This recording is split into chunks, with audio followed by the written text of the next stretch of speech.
Hi, everyone. Welcome to our July meeting of the Alcohol and Drug Policy Commission's um, Health and Safety Intervention Committee. Um, I believe I know everyone, but in case you need a refresher, Mara Sargent, I am your staff member who staffs this committee. And welcome to our work session. This month, we're going to go over um, a couple of updates about some things, and then we are going to dive into our work session related to our naloxone toolkit. So I believe everyone was on my email. If you did not get it, it means you are probably not a voting member. So what I did was I sent the Google Doc to all of the voting members. I figured that putting a link in a public meeting was probably not my best idea. So all of you who are voting members have access to this Google Doc, and I would ask that during the meeting, if you are wanting to make changes, that you do so using track changes or comments. And then after this, when I'm not going to share my screen, we can go through and you can make changes as you so wish. But before that, we are going to go through and we have some folks to introduce. We have some things to check in about, and then we will get working. So, can I pass it over to Ashley to do roll call? Yep. Good morning, everybody. Mara, real quick, it looks like Stephanie has a question. I was just gonna say, Mara, I don't think I have that link, which makes sense Yep, because I'm brand new. So if you could send me the link to the document, that would be I awesome. would love to do so. I will do that right now. Thank you. Okay, we'll run through roll really quick and then I'll pass it over to Stacy.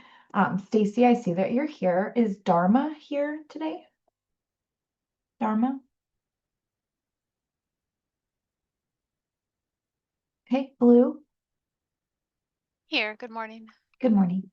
Mariah, Here. Janine, Here. great.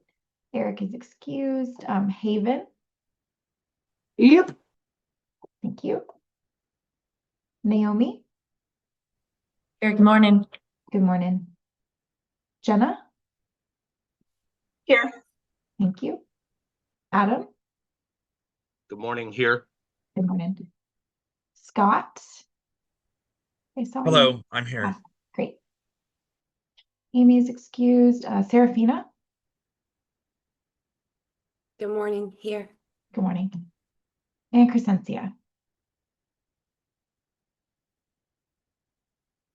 Okay, and then Stephanie, I'm adding you to the attendance roster, and I know that you're here. Back to you, Stacy.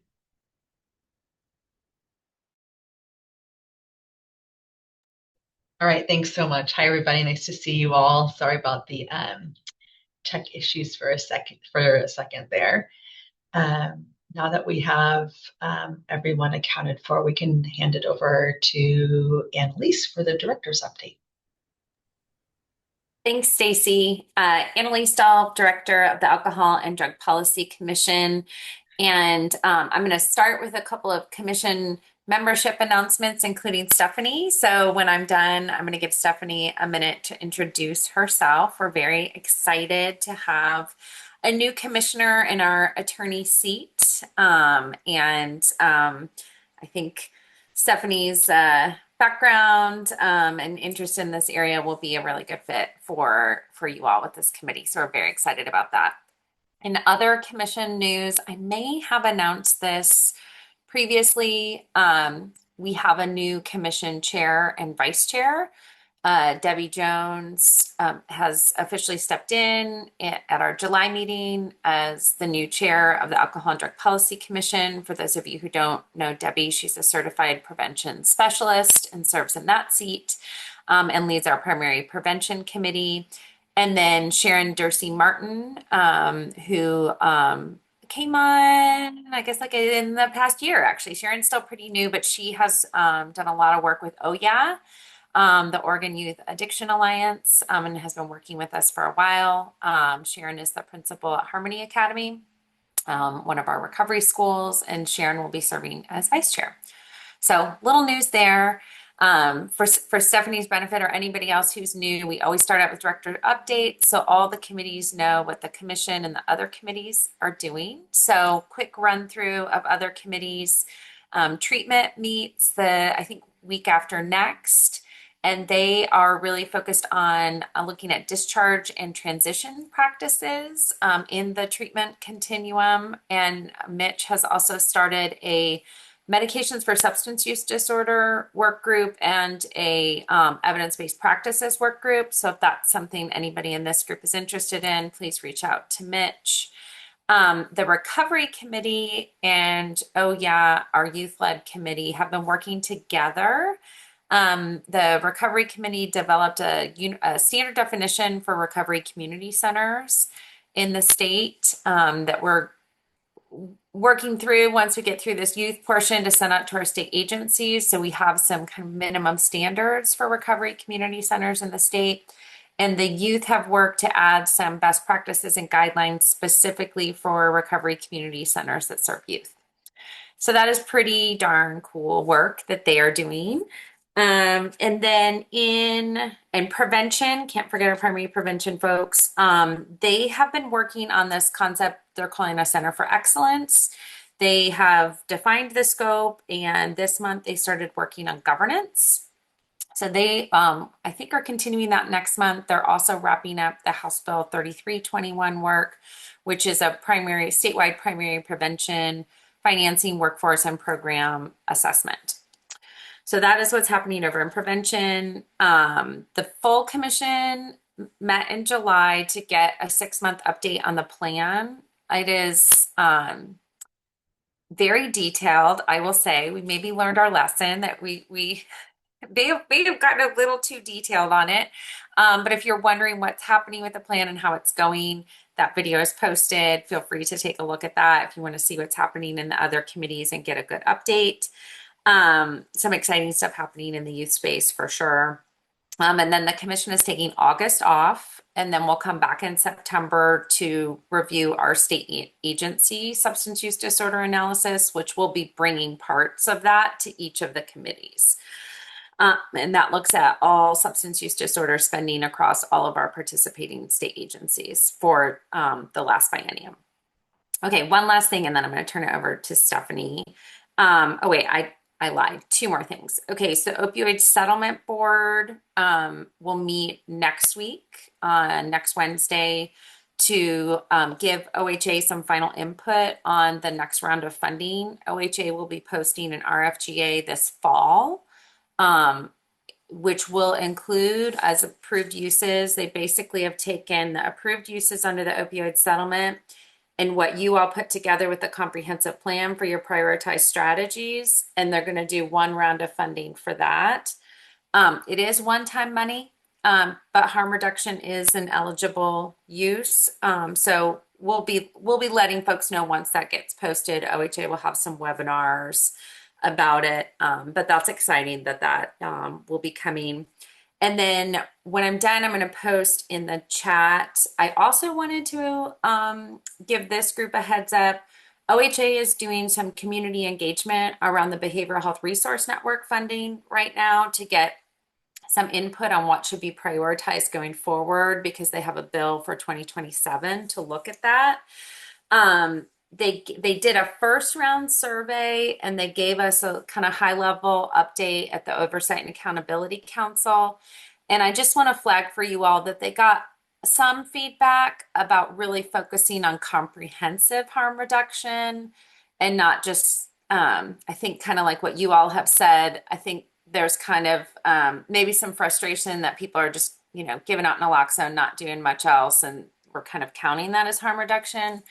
So I will put, they're going to have 3 community engagement sessions. I will put the links in the chat to sign up for them.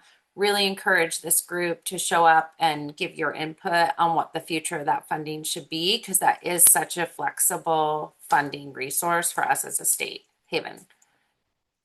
Can I ask a clarifying question?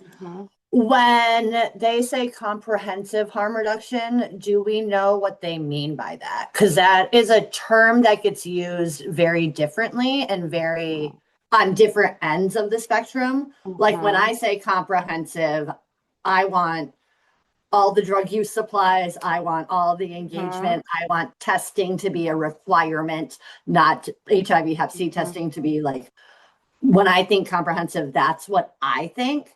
However, the recovery community often will say comprehensive means getting people into treatment, doing that. Like, do we know which side of that they're kind of framing this as? I have no idea, Haven. Like the level of detail that was given was very minimal, so I don't know. That's part of the reason why I'm really encouraging you all to weigh in on this, because I think it's going to be really important to define that. Okay, thank you. Yeah. That sucks. That sucks because my gut says something, and maybe I'm just being hyper vigilant, but I don't have the impression that it was like a narrowing. That's not my impression. But again, I don't have any of the details. I didn't see the survey. I don't know. They didn't get, if somebody here from OHA, I don't want to speak for OHA, they only got about 70 total responses on the survey. So we're really trying to encourage people to engage. Awesome. Any other questions before I turn it over to Stephanie to introduce herself?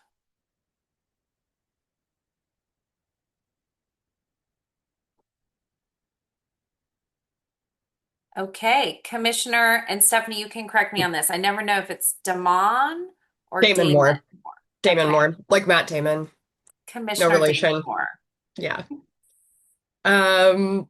Good morning. My name is Stephanie. I've heard there are a lot of Stephanies, so I am Stephanie Damon Moore specifically. I'm a public defender in Portland. I've been doing that work for 7 years, and I currently supervise attorneys in our misdemeanor unit and also case managers in our office who connect our clients with services, including a lot of treatment-related services and harm reduction-related resources. And I'm here in part because Annalise and Mara thought it would be really helpful to potentially have somebody with some legal training to do some interpretation of statutes and regulations and weigh in. Obviously, I can't give legal advice to people who aren't officially my clients, and none of you are, which is good for you.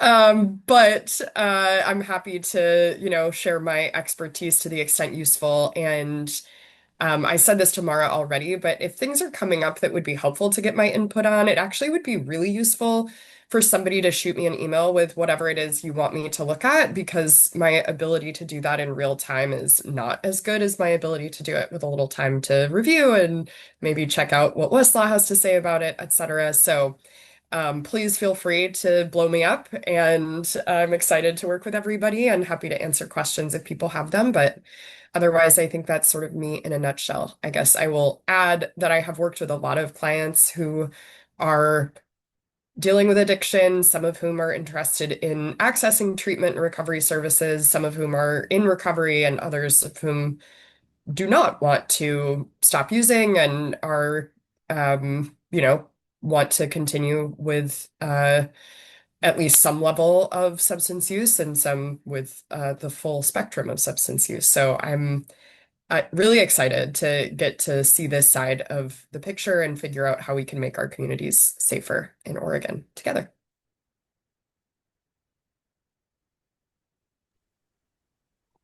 Welcome, Stephanie. We're super happy to have you. Really warms my heart to hear a public defender talking about all the spectrum of substance use. So thank you so much for sharing your understanding of all of that. That's absolutely. Yeah, I'm happy to be here. Thank you. Annalise, did you have anything else? No? Okay. And I think Stephanie, Mara was going to send you that Google Doc potential art. Okay, great. Okay, so I will dive into a couple of updates, and then we're, as Mara noted, we're going to spend our time as a working meeting today, looking at what we've been calling a toolkit together. So I'll do the updates first. The first thing is I would love, I'm just going to ask again to see if there is any interest in joining me as a co-chair. I have a conflict at this meeting time, and so if we're not able to find a co-chair, we may need to change the time and date of the meeting. That's been the recommendation. So that's part of the reason. And then also I just love to have like another thought partner in this space, and have two people available when I'm not here. So if you're interested, please let me and Mara know. It's really fun and not a lot of work. Haven. And I just invite anyone to join me in sharing this committee. So just think about it. If you have questions or any like specific concerns that we can talk through, happy to do that. But just wanted to ask one more time. And then the second question is around getting some conversation around Overdose Awareness Day. We're curious what folks are doing for Overdose Awareness Day. If anybody wants to share any events that are happening in your organization. You can pop it into the chat or feel free to come off mute. I'll go ahead and go, Stacy. Just for follow-up, first thing is I'd love to know more of the requirements for the co-chair. I know you brought it up in another meeting, but just to have like, when are we expected to meet? How much time does that take? And what you'd like us to help assist with? That would be great.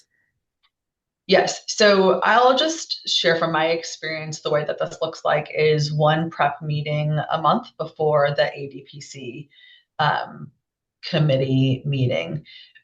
All of the work that happens with our committee is by Mara. She does all of the background work, all of the slides, all of the agenda planning, all of the thinking through the different ideas that come from this group and wrestling with the different perspectives, and then brings those ideas to that meeting, and we talk through what the agenda is going to look like. And then also what that agenda looks like in terms of the whole year or the next several months so that we're reaching our goals.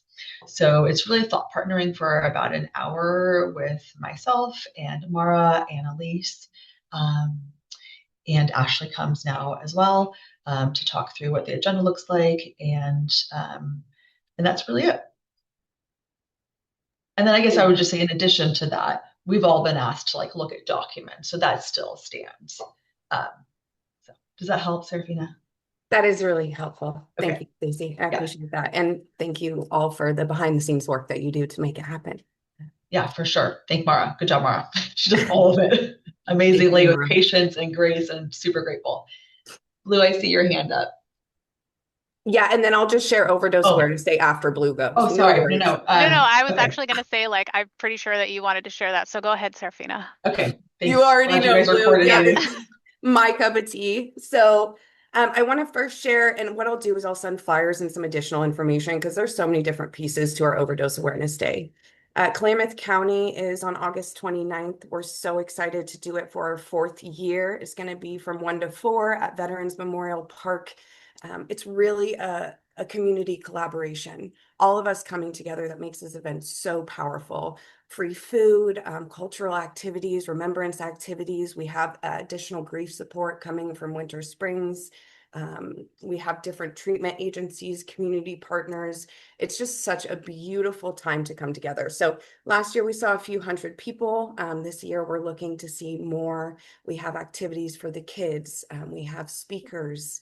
We have a live naloxone training. It's just such a beautiful day to be a part of. So I will send flyers. We Last year, we did a Seats of Solace in Klamath County, which throughout the nation, they paint purple chairs in remembrance of those we've lost. We've done it in Jackson County for many years, and in Klamath County, it was a beautiful opportunity. Now, in Klamath specifically, we've had some pretty recent deaths that right now the community really isn't necessarily at a place to have that event. So we've opened it up. If there are individuals that feel like painting a chair would be helpful for them, we will give them the paints and help to support them and give them any additional kind of needs or peer support around that activity. So we're leaving that open and then also extending the invitation for Jackson County. So Jackson County, this is going to be our 10th year of doing Overdose Awareness Day. And we have 30 plus community partners that come out. We have a variety of different activities and booths. Each year we try and make it more unique and special. So we have recovery motorcycle riders that come in and open us up. We have a drum circle ceremony, so people come over from Klamath.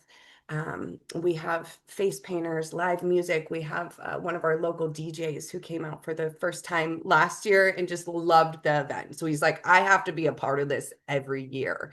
And really, we get such beautiful participation from community because we do the passport idea. So people are incentivized to get giveaways by going and checking in with the resource booths. And we found that to be such a helpful piece of the event that really keeps community agencies coming back and wanting to be a part of it.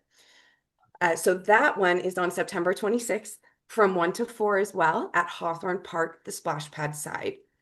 In addition to that, we are looking for speakers for both of these events. So I have a flyer for that. Anyone who's interested, we do a memorial video every year. The more submissions we get, even throughout all of Oregon, the more powerful and impactful it is to show the amount of loss we've had.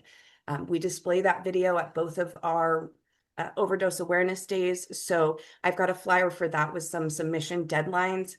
If there is somebody who like a few days before the event submits something, we are going to make it happen and get it in there. But we try and set those deadlines because there's just so many different pieces to these events, and having that sooner is really helpful. As I shared, the chair painting we will be doing in Jackson County this year. So that's on September 12th. We provide pizza. We have Winter Springs Grief Support coming to help lead and opening up our ceremony and closing that ceremony. We've already got a lot of interest from individuals from Recovery Cafe that have participated in years past that are interested in coming again this year, as well as just opening up that opportunity to everyone in the community. We've had some families participate in the past, which I always think is beautiful.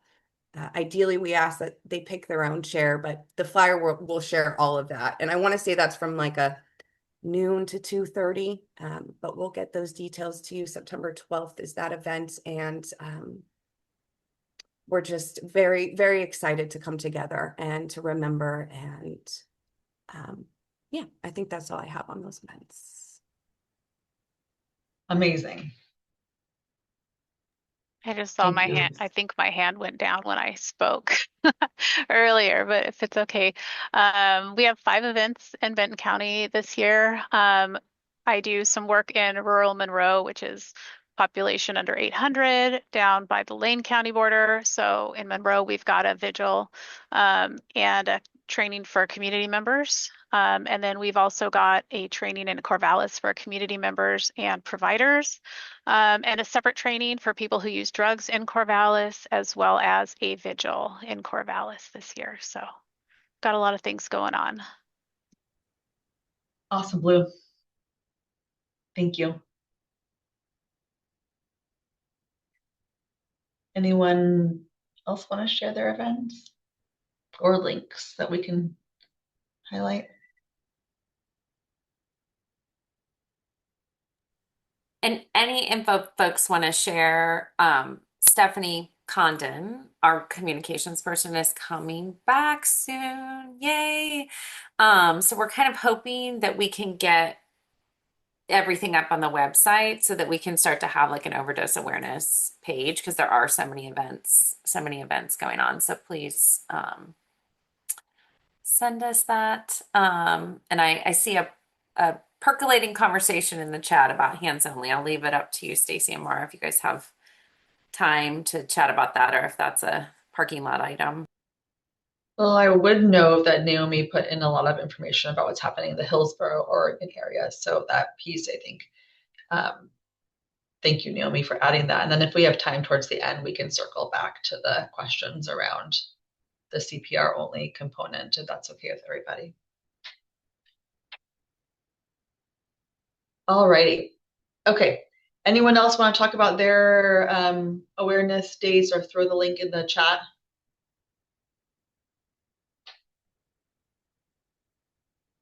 Okay, then I'll move on to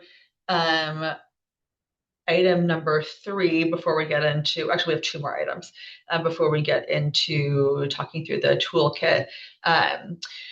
When Mara and I met last week, we noticed that we have our next 2, our November and December meetings. November meeting is the week of Thanksgiving, and the December meeting is between Christmas and New Year's Eve. And so just wanted to get the pulse on whether we should cancel one of those, potentially the November meeting, as oftentimes folks are out of the office 2 days before Thanksgiving.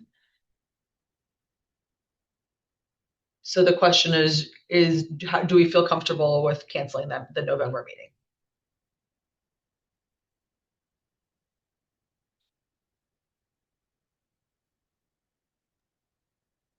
I don't see why we shouldn't cancel it unless there are things that are pressing on the agenda for that meeting.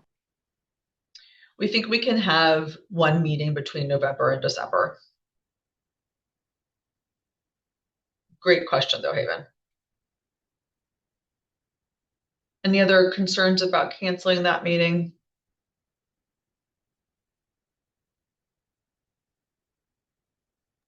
I think Okay. as long as there's Oh, Blue.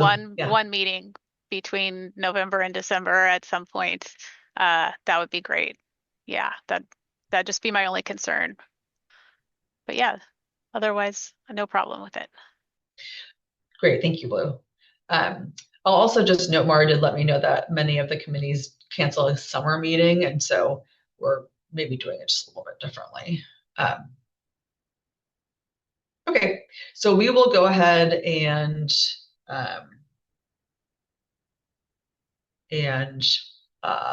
follow through with that decision. Thank you. And then Mara has one other update around membership and attendance. Yeah, so thanks for doing all the logistics stuff with us. This is really helpful. So I just wanted to give an update. There are a couple of folks who have left our membership ranks. And so our plan, Stacy and I, what we talked about was to leave most of the seats open until January when we do another like batch of folks coming in. However, there is there's always a caveat. So we have someone who is able to join us. I'm thinking either in September or October. And then our good friend Juliana reached back out and she said that she's willing to, her schedule changed, so she's able to join us again. So there are 2 seats that are currently open, and then I believe there is at least one more seat that we have kept open. So if it is okay with the group, what I plan to do is in August, I will reach out to Juliana and a member of the Clackamas County Local Public Health Authority, who was suggested to us by our friends at CLO, which is the Coalition for Local Health Officials, and onboard those 2 folks.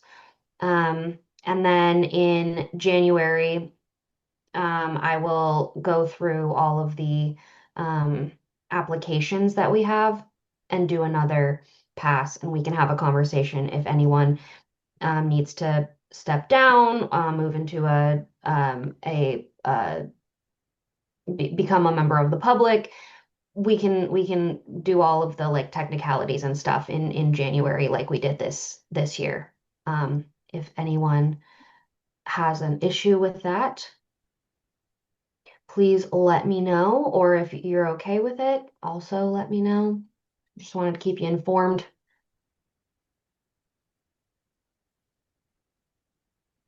Any questions or concerns for Mara on this topic?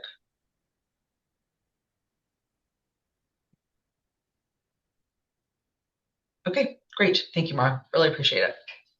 Oh, and Serafina put the link to Klamath Overdose Awareness in the chat. So that's great. Thank you very much. Okay, so we will now transition to the naloxone toolkit. Mara's gonna put in the chat the strategy that we had discussed while I say it out loud, just so you can read it. I'll take us back a couple of steps as a reminder. This group decided that we wanted to move forward with a toolkit that supported increased distribution through other existing channels. So amplifying places like the clearinghouse, pharmacies, and other access points by issuing a statewide brief on all of the different access points for naloxone for individuals, organizations, and agencies. So that I'll just pause there and see if there are any questions, clarifying questions about this statement that we came up with together. And it is in the chat just so folks can read it and hear it out loud. I know I need both sometimes.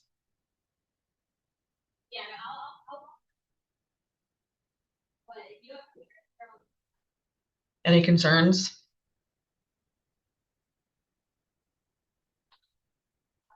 Okay. So what we'd like to do is go through a toolkit that, an outline. It's really an outline of a toolkit that Mara started to put together for feedback. And I just want to say, just in the very beginning, this is the goal for this conversation is to edit what needs to be edited and talk through any concerns or clarifications. So this is just a starting point to get us launched in the right direction. So Mara, thank you for putting the outline together. And let's take this opportunity to work through what Mara has put together as a framework. Mara, I'm going to hand it over to you to start talking through. Okay, great. Thank you so much. Awesome. So I see that a lot of folks have been putting comments in there, which is fantastic. I love to see it. So I think sort of what would be most helpful for me and someone, if this is not helpful for someone else, please suggest another way to do this. But that I have this outline and I've asked some questions in some spaces. So I would love to go through this sort of section by section with y'all. And if there's, and in the spaces where there's questions, I would love to have like a discussion about that if that works for folks. Cool. Awesome. Amazing. I have a table of contents that's just sort of a basic overview. If at any point you're looking at this and the table of contents or any of the tabs that you're looking at and you're like, there is definitely something missing when we're talking about an naloxone toolkit, that this is where I'm hoping to get that information. If you're like, this doesn't make any sense, or this is, I like there's a big gap in this with something that we've talked about, please feel free to add a comment and we'll, add more information in there. There's a question, Mara, in the chat from Mackenzie. What is the audience of the toolkit? Sorry if I missed that. No, wondering that if is super helpful. That is something that we can discuss. Yep, that's what I was going to ask, to see if anyone in the committee kind of wants to share what their perspective is of the audience for this toolkit. And this was a question that was added in to our purpose statement, so that's helpful. The way that I have it listed is that it was intended to serve Oregonians looking for information related to naloxone. Um, there's a lot of segmentation in here, so there's a lot of like, this is meant for this group of people. This is meant for this group of people. So there is a sort of wide reach. We can narrow that, we can expand it, we can do whatever y'all want. And I can't see the chat, so I need either Stacy, I need you to help me, or I need someone to Yep. come off mute. That is the only question. What is the audience of this toolkit? There's some other, and then there's a comment from Jenna that is just stating like ideally our largest audience possible, which makes a lot of sense if it's to amplify where all of the other resources are. We want it to be flexible for different folks. Naomi. The other part that's in the chat, Naomi, go ahead. Yeah, thanks so much. I love the idea of having a really far reach. I think I'm anonymous in there. I don't know if there's multiple anonymous. I couldn't get it to say my name, so I'm not trying to be secretive. But I think there's a lot of things that we can break down into more common language, so that it is accessible to anyone if they came across it and could utilize it and have their questions answered. So I love that idea.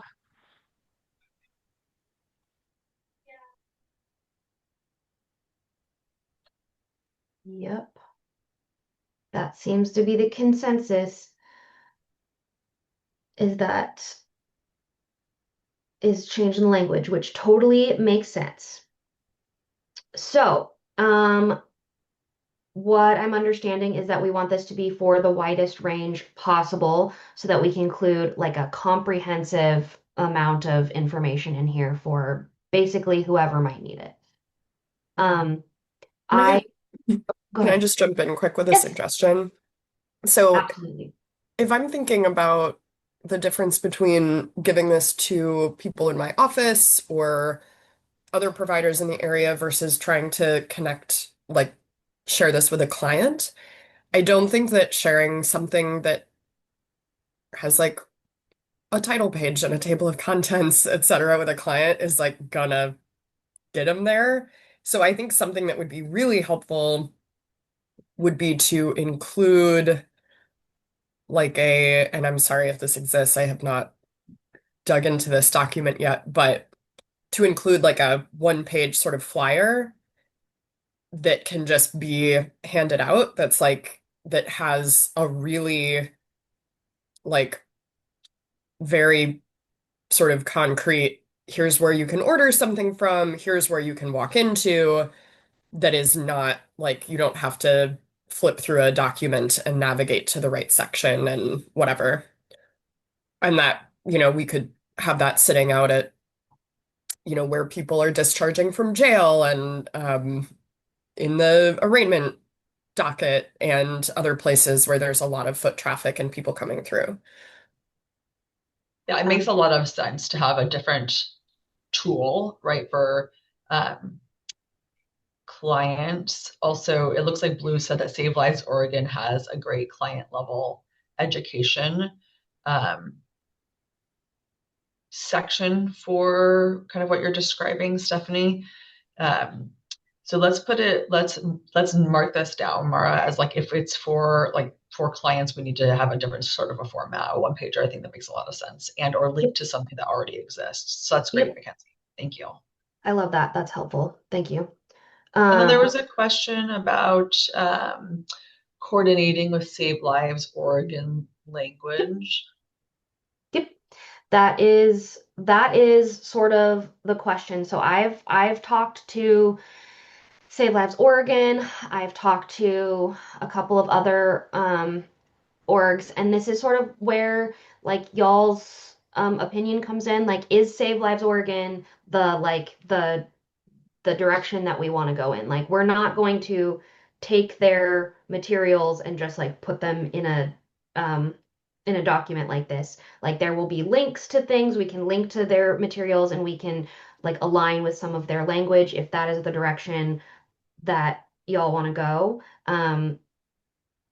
But chatted with them, and I like let them know that this is not, we're not trying to reinvent the wheel. We're just trying to get a lot of information in one place. So if that, so that there's like a no wrong door. So if someone comes on our website, the ADPC's website, and is looking for materials, then they're referred to all of the things that are available to them in the state. With Save Lives Oregon sort of being the like gold standard is what I'm hearing.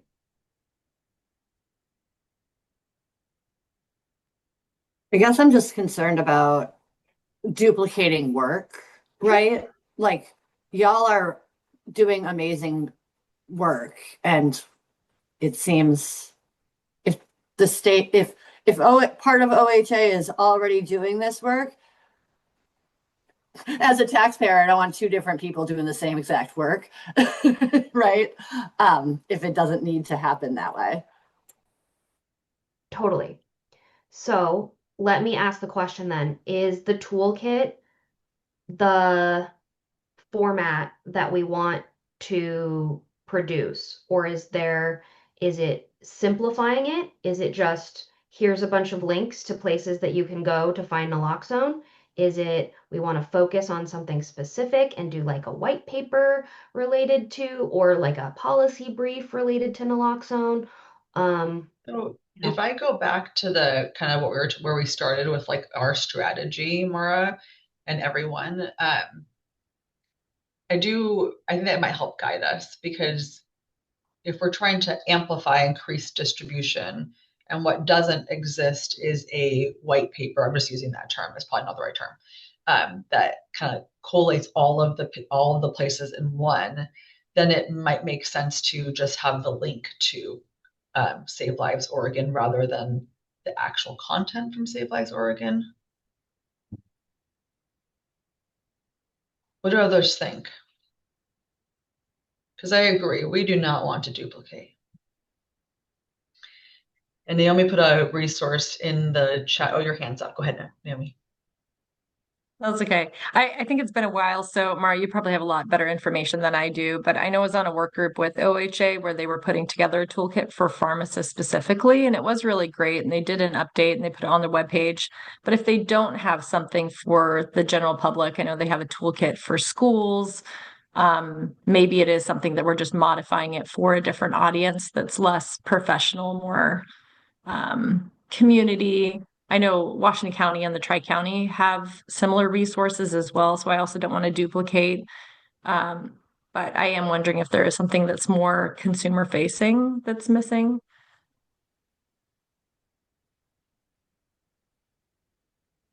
And I saw Rebecca in here, our partner, Rebecca Garza. If you wanted to give a little update on some of the naloxone stuff that we've been working on cross-agency, this would be like an awesome opportunity to share so we can get like a ground level if you're still here. Sure, yeah, I am. Hi, everyone. This is my first time at this meeting, so I'm really happy to see all of you. I'm Rebecca Garza. I work on the overdose prevention team in the public health division. I'm a community partnerships coordinator. A lot of my work focuses more on youth overdose prevention, but also provide a lot of TA to different grantees that we fund for overdose prevention work, and work with Mackenzie and Savannah and Courtney Fulchinier and all of the people on our overdose prevention team. So one of the things that we've been working on is we're bringing, actually in August, we'll be launching the Friends for Life campaign for Oregon. So that will be youth, and it's more focused on youth and young adults, kind of 13 to 25. So there will be it's a big public website. We'll be doing a big push. And so that's really what we're thinking of as like the primary communications tool to talk to that kind of younger audience about naloxone, how to respond to an overdose, and also to the loved ones in their lives, the adults in their lives, about how to talk to youth about drugs. So that's when we're thinking, we started to talk about a kind of what is our naloxone communication strategy. We just started this conversation really because we're newly getting all this, some new communications tools like Friends for Life online. So if we think about that's kind of the tool we're thinking of for youth and young adults and the people in their lives. And then Save Lives Oregon as kind of the main tool for organizations. And then I don't know how much has been shared here about kind of what's coming out of the Rural Health Transformation Grant. That's not my project. So, Mara, I don't know if anything has been shared here. Not yet. Where I have met with the rural health transformation team, and they're gonna come and chat with us. Jude's gonna come give us an update. I thought she would be here today, but she will be here next month to give us an update Okay. on Save Lives Oregon and rural health transformation. Awesome. So there's a new program coming out of that that's really meant to be like for adult, like any person in Oregon to receive naloxone. And so that's kind of like we have some specific tools for distribution, like organizations, and I have like it written up lightly that Mara has access to that document and can like pull from that.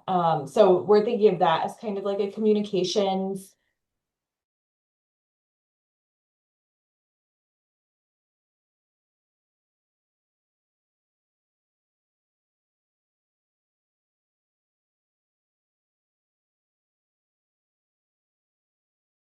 are using that. And so we're like taking down a lot of the kind of the way you said professional content, some of that really high reading level content we're taking down and really making it more about resources and plain language information for kind of the average Oregonian. And so we will have like a page that says where to get resources, and the first box is like where to get naloxone, right? So that will also be another kind of place. And we're trying to make all of these websites kind of say the same thing. So that's kind of what's coming together. I wasn't expecting to talk today, so I don't have it to show you, but we could probably come back to this group if you want with something kind of written out, maybe a little schematic or something, if that would be helpful. Mara or Mackenzie, please feel free to add in anything I missed or, yeah. No, thank you. And thank you for letting me put you on the spot. I just hope that that would be helpful for folks to hear that, we're all trying to do a little bit of coordination with this. So if the needle to thread here is like the population that we're trying to reach, I think we can you like using Naomi, what you've brought up, and Rebecca, what you've shared. I think there's a space that we can fit here. There's also, what was the other thing was that I wanted to mention that Mara, it'll while come. you're thinking about, Serafina has her hand up. If it comes to you, Mara, feel free to interrupt me. I know how that goes. What I'm hearing is that there are a lot of exciting tools that are being created right now. And what I know is that we already have a lot of amazing tools and information that has been brought up through Save Lives Oregon, and those have been really thoughtfully created. And there isn't one place like what we're doing with this document where it's an all-encompassing toolkit that really is accessible to anybody. Because what I do know is we have information pertaining to individuals who are actively using drugs, like those little one-sheeters. We have some of those direct insights, but there's still a lot of questions throughout the state in different areas.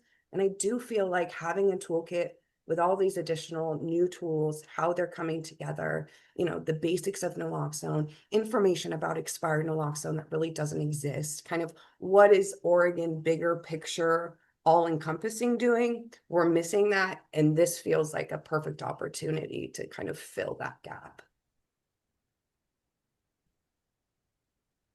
Thanks, Serafina. Amazing. I love to hear it. And another one of the resources, I did remember what it is, thank you, is OHA, ADPC, and ODE have a joint naloxone or a joint fentanyl overdose we have not decided what we're calling it again yet, but an opioid overdose toolkit for schools and school-based populations. So there's another level of a toolkit that we have that we can link in here as well for like to expand the reach even further. So I think that's another thing in addition to what Rebecca was saying. Annalise. Go ahead, Annalise.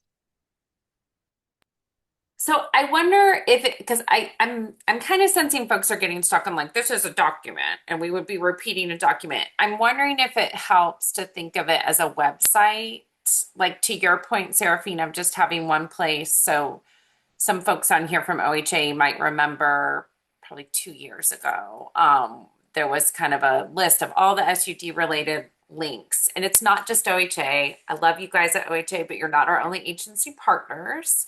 And it's very easy for us to pull that all together onto one site. The ADPC site does not branch off of the OHA site. We are an independent agency, have an independent website. So I'll just throw that out there if that's more help, because then it could be a combination of links, one pagers, we're small enough, our footprint is small enough that we can keep things pretty updated. So maybe that helps to think about it that way.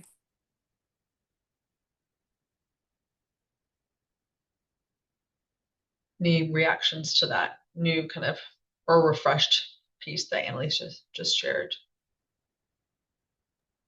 Yeah, I really like that framing too. I saw Haven just put in there that she liked it. That other piece that's coming back to my mind when we originally started these conversations was also being able to identify certain populations and be able to create like these toolkits of understanding related to those. I've seen in the chat, like there's one for pharmacies. We talked about the schools. I'm thinking in rural areas, like fire stations are a huge asset with the leave behind programs for naloxone and having specifics for trainings for them. Police, like, is there a way that we could kind of create, those categories where people who are in that area could directly go to that link? Yes. Mara, yes, right? That's I think fantastic. that was the intention. Yep, Yes. absolutely. Yeah. So, So- and I had that in this tab, which something that we had talked about in the last meeting, and I have like quotes from folks from the last meeting that like people train differently to lay folks and then or to professionals who are trained in CPR, that we were talking about that there's a lack of education related to rural areas, especially the medical field like EMS and firefighters. So like if there's trainings that like local agencies have that we had talked about like different trainings for different occupations or for different, and then are there specific occupations that we should be included? So we're like, hey, this is a resource for firefighters, this is a resource for EMS. And I did see Lieutenant Bechtel on here earlier, and we had a conversation recently about, I do see you, Haven, sorry, about expired naloxone and OSP, the Oregon State Police. So like these conversations are happening behind the scenes, and there's all sorts of potential for us to come up with like a resource document that shares all sorts of things. But I just don't know if those things exist. So, Haven. I think one thing that's popping up in thinking about trainings that I think would be really helpful is I think a lot of people start distributing naloxone without actually knowing what gold standard overdose response, like how to do naloxone distribution. In thinking about how to report to funders, how to supply naloxone, what should be included in your trainings, how you should be talking about it. Like, I'm thinking more of like a train the trainer, right? So that people who are distributing naloxone also feel comfortable talking about the Good Samaritan law, who can answer questions about the legality of giving someone, like, I think, and maybe this is just because I'm an old head and was giving away naloxone when it was still illegal in our state, that I think about these things differently. But I do think like knowing how, I would love to see as many people doing this in a way that is like really comprehensive, because I think back to the whole idea of like comprehensive harm reduction, the idea that just giving someone naloxone is teaching someone to respond to an overdose is completely false, right? Like those are different things. And in terms of thinking about comprehensive naloxone distribution, I think there's definitely room for training on for folks that are doing it. I don't think it should be mandatory. I don't think like any of that, but I think it could be helpful for folks to have that information. And I don't, correct me if I'm wrong, any of my other Save Lives Oregon leadership team, I don't think that's something that Save Lives Oregon is doing.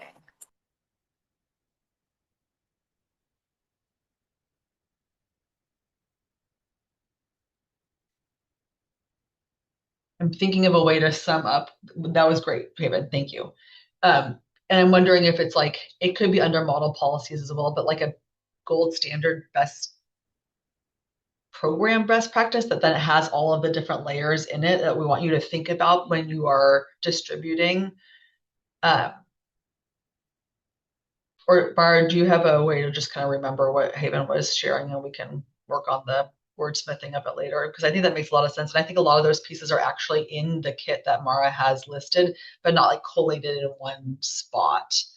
I would like to just pause for 1 second before we go any further. It does sound like the all about naloxone page with like the specific, like what is naloxone, that may not be needed for this toolkit. Is that right? I want to get everyone's feedback there. That's where like the pictures were, or do we feel like that's already represented in multiple different toolkits? Yeah. Okay, so just thinking about like editing and moving forward, that maybe that is a part that needs to be like shortened or like condensed to one page.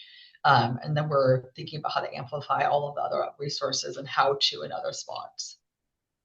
Oh yeah, it's recorded. Thank you, Haven. Yep.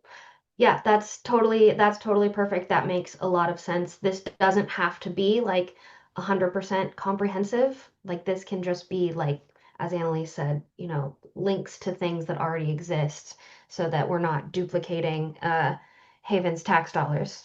So, uh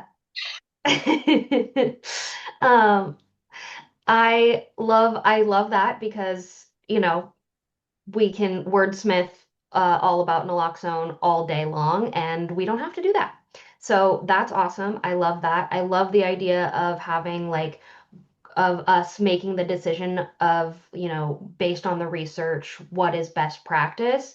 I've done a little bit of research um, on some of this. I haven't found a document that does this, so this would be cool. It would be a cool thing for us to put forward as like in the state of Oregon, what's distribution best practices based on the research. So that would be fun to get into that.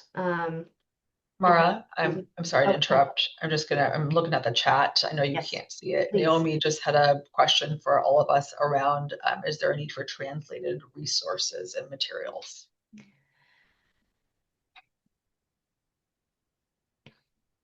With some some emphasizing of that comment in the chat. So something for us to think about if that does not exist, or is there translation needed that other folks are not doing that we could have on here?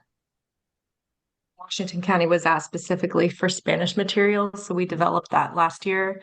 But I'm just thinking about all the other groups and languages that we could maybe meet that need if it's not existing. May I say something about the so these things here? So Mackenzie Bullard, OHA. I work with Rebecca. Um, the model policies things, like a lot of these things I see here about like leave behind programs and distribution best practices. I do agree that those are things that are not being talked about very often, at least in writing and other places on our publicly facing websites. And I think those are important. I think those should be included in a Spanish translation as well. I work with a lot of Hispanic and Latina communities that like have questions like this, but we don't readily have, because leave behind programs probably do not have a bilingual person to facilitate that process. all the time. So some of the materials will not be translated into Spanish because the service isn't offered in it. Even though like they may be able to like support themselves in doing these things, and if they had those materials to then use as a tool for learning and teaching, I think those would be helpful. Awesome. Thank you for that feedback. And while you were while we were talking about this, I sort of, had this epiphany that what I'm hearing y'all say is that the gap is the policy. We have the research, we have the materials, we have the like facts, but because we are the Alcohol and Drug Policy Commission, the policy is a gap, and that's a gap that we can fill.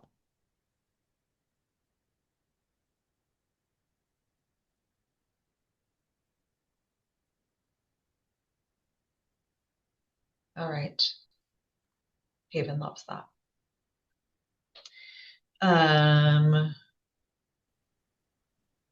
Mar, where would you like to circle back to? Where would I like to circle back to? Okay, so there is a couple of spots in here in the was it finding? I think we decided that this wasn't the best spot. Sorry, I don't want to make you guys dizzy. But finding naloxone in Oregon, I think that this would be helpful to have, as we had talked about, like Save Lives Oregon does like a really good job of like what they do, but we want to be able to focus on things that happen outside of Save Lives Oregon and refer people to things that happen outside of that. So in order to do that, we should collect all of those resources. The way that I was thinking about this, in both resources and finding naloxone in Oregon, was to like maybe do it regionally, and have like a regional place to find naloxone or regional resources if that's the way that we want to go about it. And like Serafina shared with us, like Max's Mission's Nalox box map. Are people interested in sharing their organization's maps or resources, or the local public health authorities? Do we want to list them all that have risk reduction programs? Like what's the thought process about going about this? I see Haven's hand. I'm really concerned about listing out all of the organizations that give out naloxone. If Great. for no other reason, we do this once and 30 seconds later, it's going to be out of date, especially in a time when budgets are doing all the messiness that they are doing right now. Like new programs could pop up, programs will get eliminated. Like the upkeep on doing it at an organization level is going to be impossible. And Yeah. so I would suggest not doing that. You got it. I'm seeing Jenna in the chat is agreeing with Haven's thoughts there. great. I'm inclined to agree with that as well. I do also want to mention that if there's a way that we can give people ideas to innovatively get naloxone out to their communities and show how that's being done in communities, that was more of my intention behind the box list. Is like, this is a beautiful opportunity. Now, how can we replicate that in other areas throughout the state? So, okay, yeah, I love that. I love the idea of thought sharing. Oh, Naomi, go ahead. Sorry, I wasn't trying to interrupt you. No. I was just going to say, I completely agree with what Haven was saying about the worry about things changing so quickly. And I think even our partners don't want to have their names out there because they can't promise ongoing services or funding. But I am wondering if it would be helpful if we can point them to somewhere so that they have at least someone to ask. Like, call this friend, they will tell you how to connect, where it is right now, so that folks aren't just stuck with thinking, well, it's not there, and there's nothing I can do. Yeah. Yeah, I was going to say something really similar to what Naomi said, which is that I understand the logistical problems with this, and it's not helpful to have a super outdated list that you call a bunch of numbers and you get turned away, and that then is discouraging, but it also,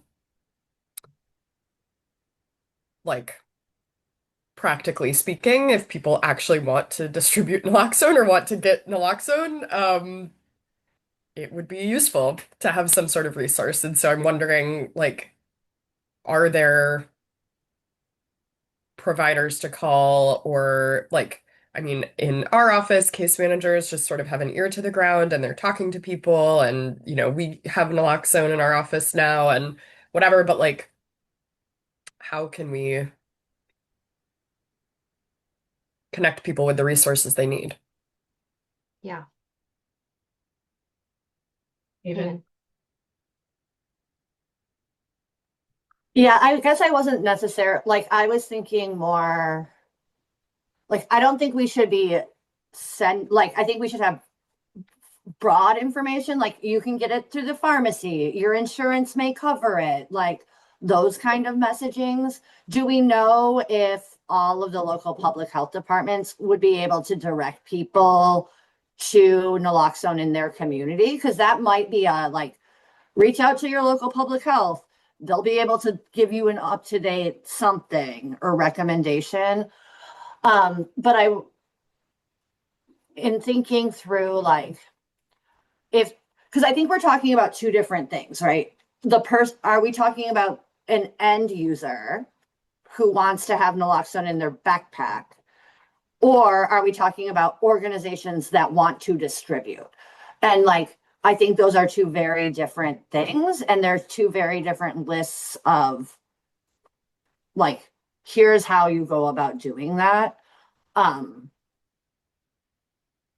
like, nothing makes me more annoyed than when mutual aid groups are like, I want 100 naloxone kits that I can't afford to distribute to my community and then call me all kinds of names because I can't do that. And so I don't know how we remedy that, but I also think like I think we should be focusing more on how do community members who want to distribute get naloxone to distribute, um, while still having something like your insurance might cover it. You can buy it at the pharmacy. Contact your local public health department if those options aren't available to you. that's great. Yeah.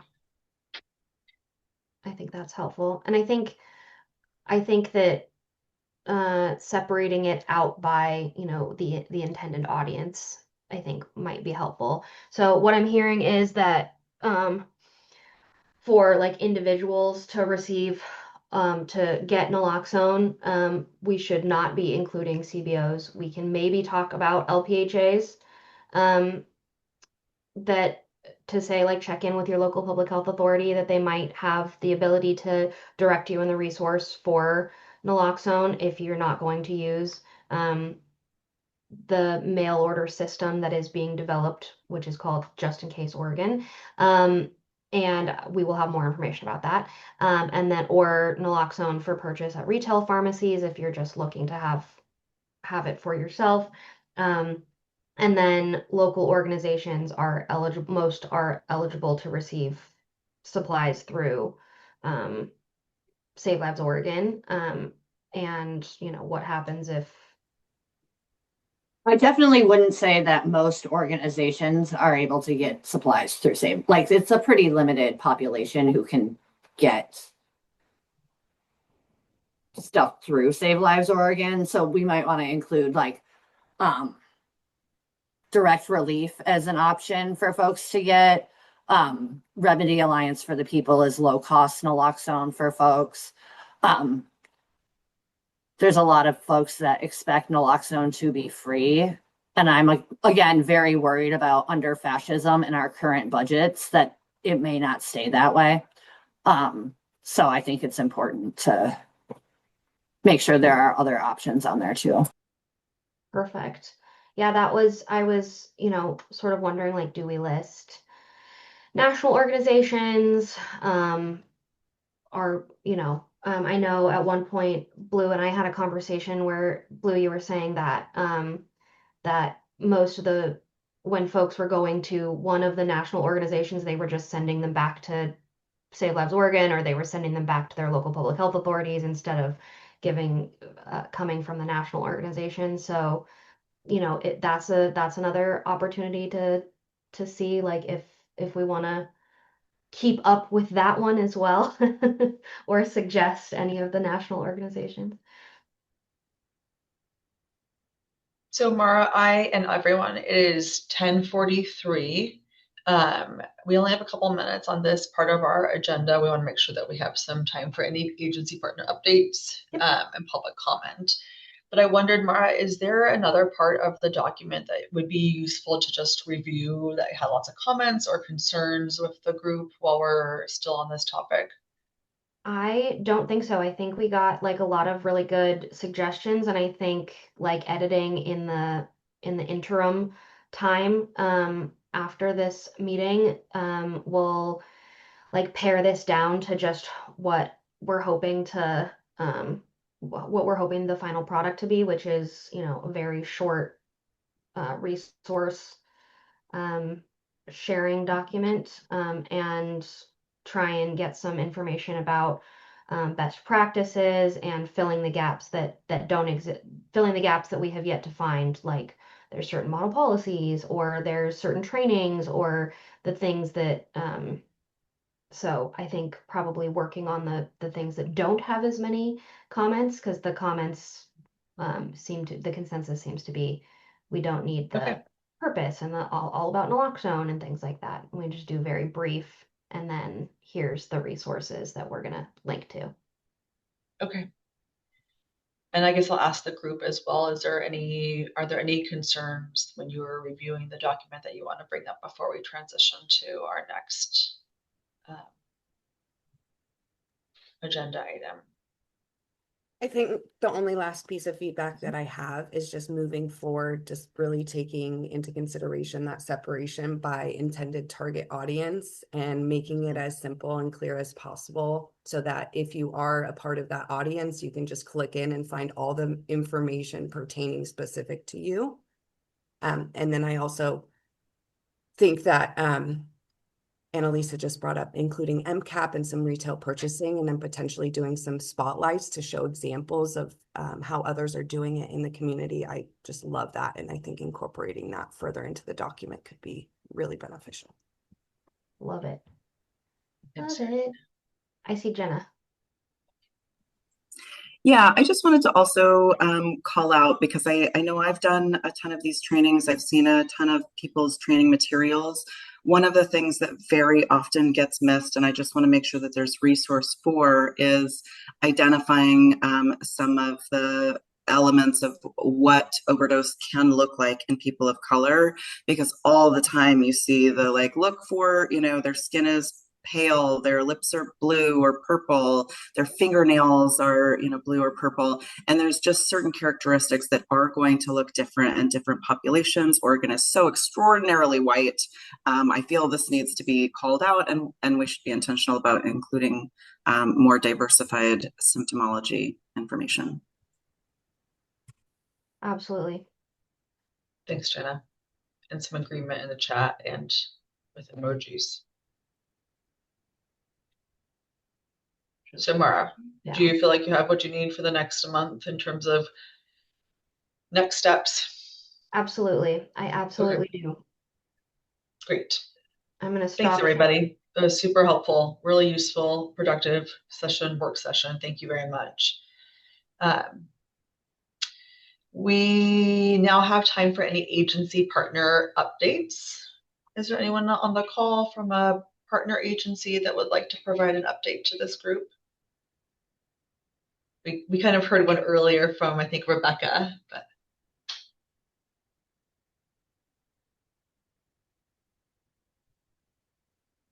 – I'll jump in if you don't mind. Please. I'm Lieutenant Tyler Beck, the Oregon State Police, and I'll just update you a little bit about what Mara spoke about earlier.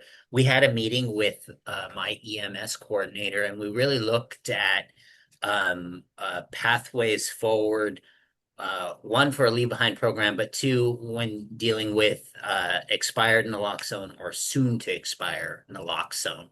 So we came up with a lot of different questions between Mara, myself, and the EMS coordinator, and kind of a path forward about talking with the state EMS director, who we are licensed through, and figuring out what our hurdles would be there. So that's kind of the update. What our meeting gave us was a lot of questions and a to-do list to go forward with. So we've looked at OSP's naloxone supply.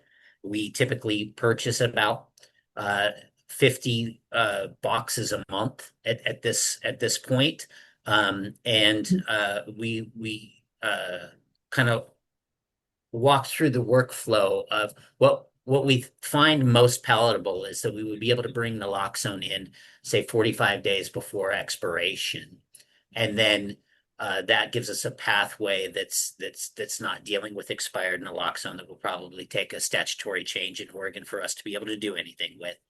So we talked about how problematic the kind of on-demand purchase is for us, where we purchase 50 boxes a month. What we end up with is potentially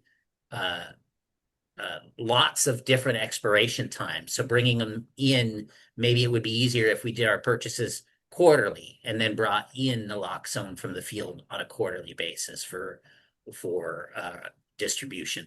So we kind of worked through some of that stuff, and again, a lot more questions than answers, but that's my agency update from the state police.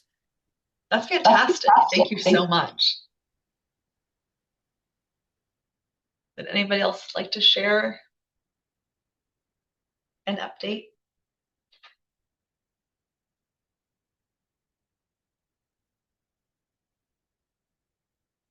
Haven's comment about more questions than answers is a good way to be in the world.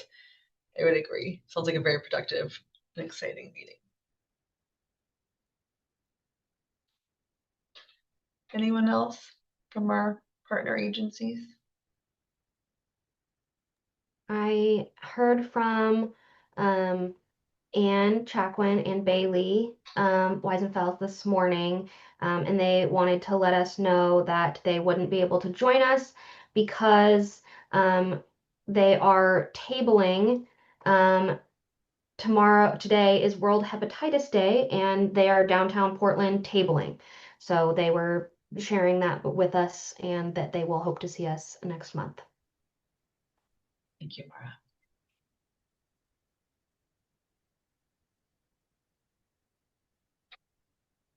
All right, so moving into public comment. Ashley, I have not received any public comment.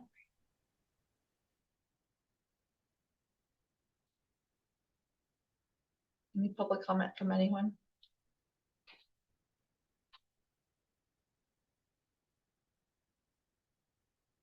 All right.